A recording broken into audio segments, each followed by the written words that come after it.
Saya akan ke Bapak Irfan dulu. Kita akan melihat dari sektor pendidikan. Menurut Bapak, apa saja nilai-nilai yang harus ditanamkan, Pak, dan menjadi jiwa bagi proses pendidikan itu sendiri? Mungkin jawabannya sudah mulai ada tadi disinggung oleh Pak Irfan di sesi-sesi sebelumnya. Mungkin ini akan dirapikan lagi. Dan bagaimana nilai-nilai itu diterapkan sebagai solusi yang bisa ditawarkan di bidang pendidikan jika kita meneladani Rasulullah SAW. Silahkan Pak Irfan. Ya.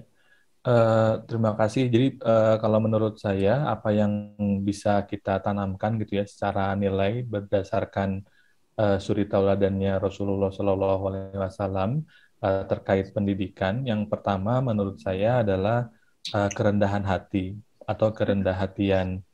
Karena kalau kita tidak rendah hati, susah bagi kita untuk memiliki semangat atau kecintaan untuk terus belajar. Kalau bahasanya Steve Jobs itu kita harus stay hungry, stay foolish. Kalau saya mengutip Kang Fadli tadi di awal, kita mengosongkan gelas kita dulu sehingga informasi yang masuk itu bisa kita tampung di dalam hati kita sehingga menjadi pengetahuan tambahan atau kebijaksanaan dan pendewasaan. Kalau kita sudah menganggap gelas kita penuh, eh, akhirnya informasi, hikmah, kebijaksanaan, ilmu dan lain-lain itu akan kesulitan untuk masuk. Nah, kerendahan hati inilah yang kemudian diperlukan sehingga kemudian kita bisa memiliki semangat untuk terus belajar. Nah, yang kedua berkaitan dengan stay hungry, stay foolish atau kerendahan hati tadi adalah lifelong learning atau belajar seumur hidup. Kalau kita lihat hadis Nabi soal belajar, kan sifatnya itu minal mahdi ilal lahdi ya. Sampai mau mati pun kita diminta belajar gitu dari kecil. Nah, kadang-kadang kita taking for granted sekolah sehingga merasa bahwa setelah sekolah selesai, belajar juga selesai. Atau kita hanya belajar ketika ada di dalam ruang kelas. Padahal Nabi mengajarkan belajar itu pada siapapun dan dalam hal apapun, kapanpun, dimanapun gitu. Sehingga jangan lihat siapa yang menyampaikan, tapi lihat apa yang disampaikan kan kata Nabi. Nah, semangat ini yang perlu atau nilai ini untuk belajar seumur hidup, lifelong learning yang perlu kita tumbuhkan. Dan mungkin saya agak melebar sedikit, saya sebetulnya ketika belajar filosofi pendidikan yang notabene di barat itu saya menemukan gitu banyak value-value yang ditawarkan, loh kok sebenarnya udah Nabi ajarkan gitu. Cuman mungkin kita nggak menganggap itu sebagai sebuah kekayaan intelektual ya, karena kita menganggap bahwa itu hanya bagian dari apa ya semangat beragama aja, tapi ternyata yang disampaikan Nabi itu sangat relevan gitu, sangat filosofis. Terus yang berikutnya masih berkaitan juga adalah open-mindedness, keterbukaan pikiran. Balik lagi kalau kita ingat hadis Nabi soal menuntut ilmu, itu kan kata Nabi utlubul ilma walau bisin, walaupun ke negeri Cina gitu. Nah, konteksnya Cina itu kalau kita lihat pada konteks sejarah hari itu adalah sebuah peradaban yang sudah maju. Sehingga Nabi nggak melihat agamanya apa, itu ada hal baik di sana, ada ilmu dan peradaban yang baik, yang nggak apa-apa kita belajar dari sana gitu.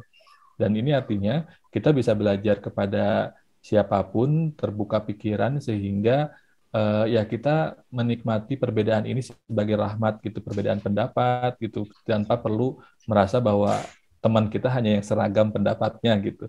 Ya kita nggak apa-apa beda pendapat, yang penting tidak saling menyakiti satu sama lain. Nah itu value pendidikan yang kita bisa terapkan juga. Terakhir menurut saya adalah yang penting juga adalah mengimplementasikan atau menginternalisasikan reflective thinking. Jadi kebiasaan untuk melakukan refleksi. Dalam Al-Quran kan itu banyak banget ya ayat-ayat yang itu mengajak atau meminta kita untuk melakukan refleksi gitu. Apalah yaqilun, apalah tatafakkarun, dan seterusnya gitu. Kata Nabi, di peralihan dalam Al-Quran ketika ada pergantian siang dan malam itu sebetulnya ada ilmu, ada kebijaksanaan, ada hikmah, ada hal baik yang bisa kita pelajari dan tanamkan ke dalam diri kita. Kok kamu nggak ngerti gitu, kok kamu nggak memikirkan itu itu kan istilahnya istilahnya adalah tantangan oleh Allah gitu. Bahkan kalau kita ketika di surah Muhammad itu saya ingat banget ketika Allah itu menanyakan secara reflektif gitu ketika kita masih tetap terjebak dalam kebebalan itu Allah bertanya reflektif retrospektif, apalah yatadabbaruna al-Qur'ana am ala qulubin aqfaluha. Kamu ini kenapa sih? Apakah kamu tidak mentadabburi Al-Qur'an atau hatimu itu sudah kadung tertutup gitu karena ya kita tidak memanfaatkan kesempatan untuk memperbaiki diri, kesempatan untuk menerima petunjuk, menerima pengetahuan, menerima kebijaksanaan, sehingga karena kita menutup diri, akhirnya ya hati kita jadi tertutup gitu, gelas kita jadi penuh sehingga tidak ada lagi ilmu yang masuk, semuanya tumpah keluar dan nggak memberikan mana apapun.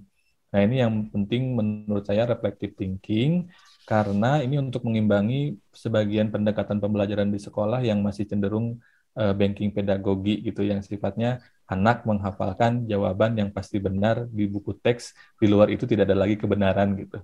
Itu lebih kurang. Oke. Wah, itu poin pentingnya ya Pak. Ada rendah hati, memang isu rendah hati sepertinya sedang besar juga ya Pak. Sekarang bahkan ada buku yang beberapa hari lalu saya baca, humility adalah atau kerendah hatian adalah sebuah skill yang manusia kehilangan katanya sekarang itu gitu ya. Terus ada lifelong learning maksud saya, kita sebenarnya adalah pembelajar semuanya ya Pak ya. Terus keterbukaan pikiran, dan kemudian yang penting lagi adalah reflective thinking.